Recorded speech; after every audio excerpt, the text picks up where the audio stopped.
tersebut disebut dengan aksiologi. Yang pertama adalah ontologi. Secara etimologi, ontologi terdiri atas dua kata, yaitu ontos dan logos. Ontos yang berarti sesuatu yang ada, dan logos berarti ilmu. Maka dari itu, ontologi dapat disimpulkan sebagai ilmu yang mengkaji tentang hakikat segala sesuatu yang ada. Nah, pencarian atas hakikat sesuatu yang ada itu berlangsung sejak dahulu ketika manusia itu mulai menyelidiki sesuatu objek. Awalnya, argumen tentang ontologi dicetuskan oleh Plato dengan teorinya yang disebut dengan teori ideal. Menurut Plato itu apa saja yang ada di alam semesta ini pasti memiliki ide atau memiliki ide. Yang dimaksud oleh Plato tentang ide itu pengertian atau konsep universal dari tiap sesuatu. Sehingga ide ini itu akan merupakan hakikat dari sesuatu atau keberadaan sesuatu. Makanya ontologi itu menjelaskan kenapa benda-benda yang kita lihat itu atau yang kita tangkap itu senantiasa berubah. Contoh sederhananya, kalau kita misal lihat langit itu warnanya biru, tapi kalau kita survei pas naik pesawat itu warnanya tidak biru. Nah, dengan demikian itu bukan hakikat, tetapi hanyalah bayangan dari ide-ide kita sendiri. Kemudian, argumen ontologi juga disampaikan oleh S.T. Agustin yang menjelaskan bahwa manusia mengetahui dari pengalamannya bahwa dalam alam semesta ini ada kebenaran. Terkadang akal manusia itu merasa bahwa apa yang ia ketahui itu memang benar. Kadang juga manusia ragu, apakah yang saya ketahui itu benar. Nah, menurut Agustin, akal manusia pada dasarnya itu mengetahui bahwa di atasnya itu masih ada suatu kebenaran yang tetap, yang menjadi sumber akal bagi manusia untuk mengetahui apa yang benar. Nah, kebenaran itulah yang sifatnya mutlak, di mana kebenaran yang mutlak itu menurut Agustin disebut Tuhan Yang Maha Esa. Kemudian aspek ontologi dari ilmu pengetahuan itu diuraikan secara yang pertama itu metodis, artinya menggunakan cara ilmiah, kemudian sistematis itu saling berkaitan satu sama lain secara teratur dalam suatu keseluruhan. Kemudian koheren itu unsur-unsurnya tidak boleh mengandung uraian yang bertentangan. Kemudian rasional itu harus berdasar pada kaidah berpikir yang benar atau berpikir yang logis. Kemudian komprehensif, melihat objek itu tidak hanya dari satu sisi atau satu sudut pandang saja, tetapi secara multidimensional atau secara keseluruhan. Kemudian radikal itu diuraikan sampai akar persoalannya atau esensinya.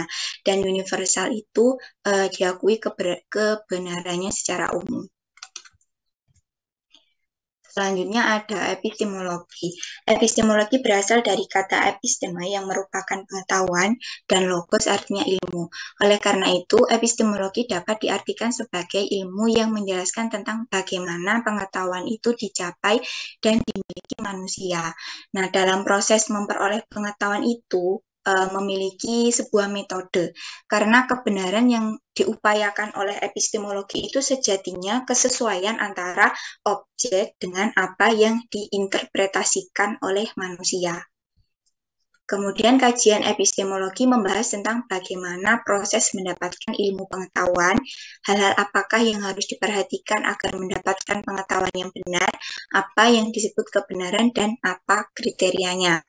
Objek telaah epistemologi itu mempertanyakan bagaimana sesuatu itu datang, bagaimana kita itu mengetahuinya, bagaimana kita membedakan dengan yang lainnya. Jadi yang menjadi landasan dalam tatanan epistemologi itu proses apa yang memungkinkan mendapatkan pengetahuan atau bagaimana cara dan prosedur memperoleh kebenaran ilmiah itu. Kemudian epistemologi membahas bagaimana pengetahuan itu diperoleh. Menurut Jujun S. Surya Sumantri menjelaskan bahwa berpikir merupakan aktivitas mental yang dapat menghasilkan suatu ilmu pengetahuan. Nah, dalam memperoleh ilmu pengetahuan yang didapat itu diandalkan tidak cukup berpikir secara rasional atau berpikir secara empirik saja, Tetapi pencapaian kebenaran menurut ilmu pengetahuan itu didapatkan melalui metode ilmiah yang merupakan gabungan atau kombinasi antara rasionalisme dengan empirisme, karena keduanya itu satu kesatuan yang saling melengkapi. Metode ilmiah merupakan landasan yang digunakan dalam epistemologi ilmu. Metode ilmiah yaitu cara yang digunakan ilmu dalam menyusun pengetahuan yang benar. Metode ilmiah itu prosedur dalam mendapatkan pengetahuan. Metode ilmiah juga merupakan penentu layak atau tidaknya pengetahuan itu menjadi ilmu, sehingga memiliki fungsi yang sangat penting. Selanjutnya, para ahli filsafat telah membagi metode ilmiah menjadi dua macam, yaitu pola berpikir deduktif dan pola berpikir induktif. Untuk pola berpikir deduktif itu memberikan sifat rasional dan konsisten kepada pengetahuan ilmiah yang telah ada sebelumnya. Dengan metode ini kita dapat memulai aktivitas berpikir dari berbagai teori ilmu pengetahuan yang telah ada. Kemudian dibuat hipotesis untuk dilakukan pengujian atau pembuktian. Kemudian pola berpikir induktif itu memberikan pola di mana aktivitas berpikir itu dimulai dari kemampuan seseorang dalam mengungkapkan kejadian yang ada di sekitarnya.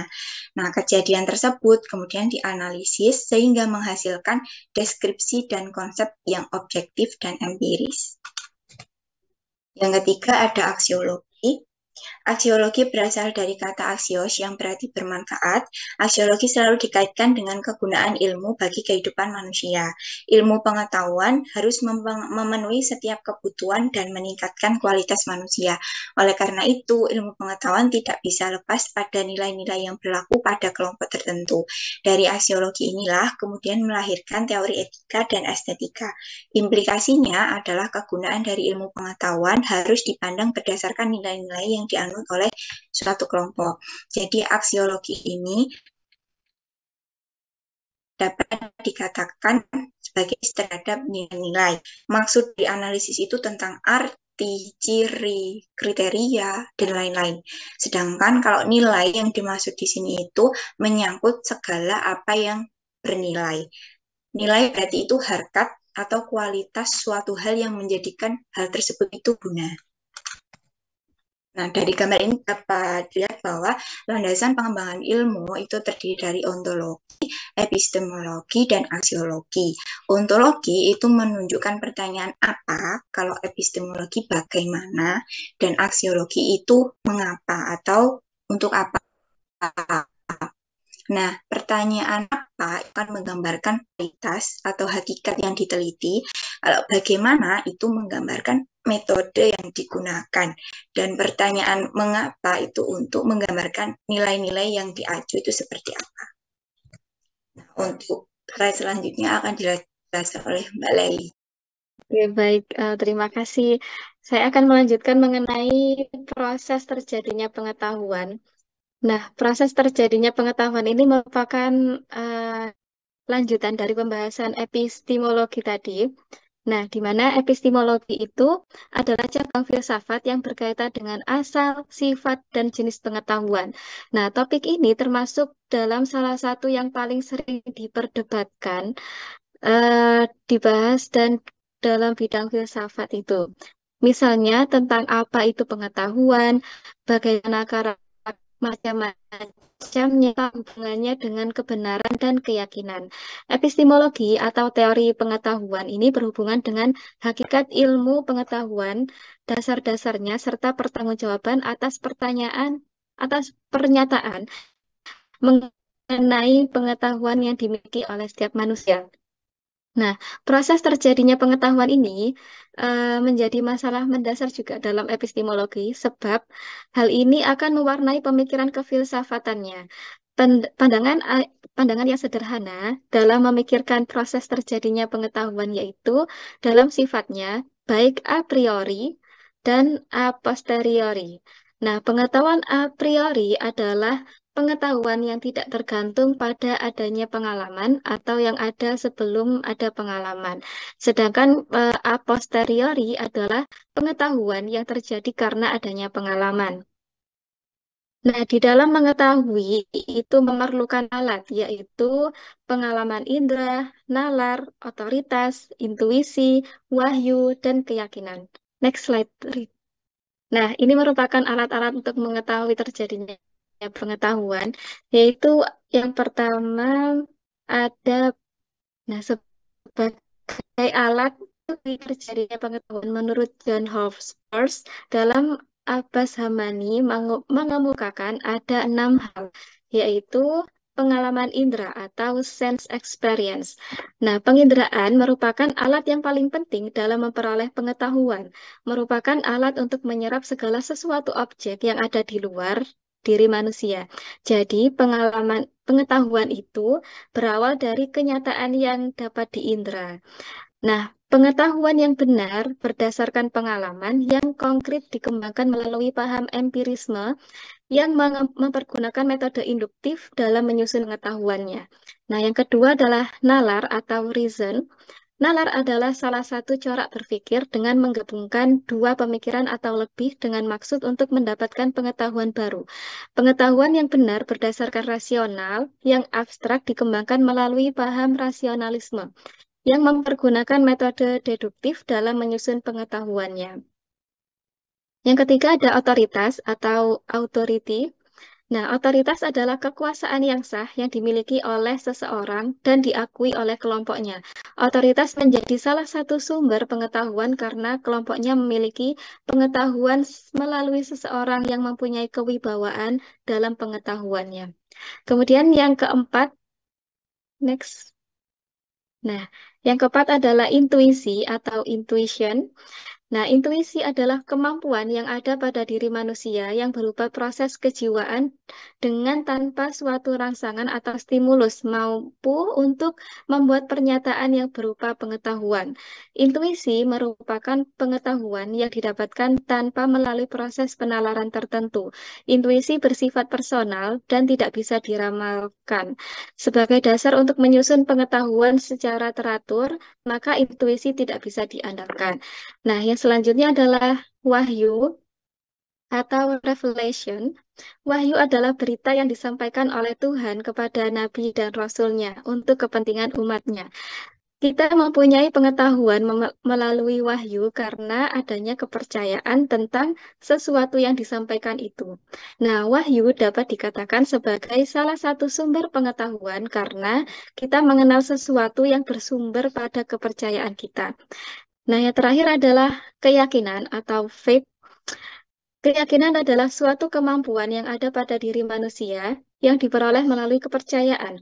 Keyakinan yang dimaksud adalah kemampuan kejiwaan manusia yang merupakan pematangan dan kepercayaan.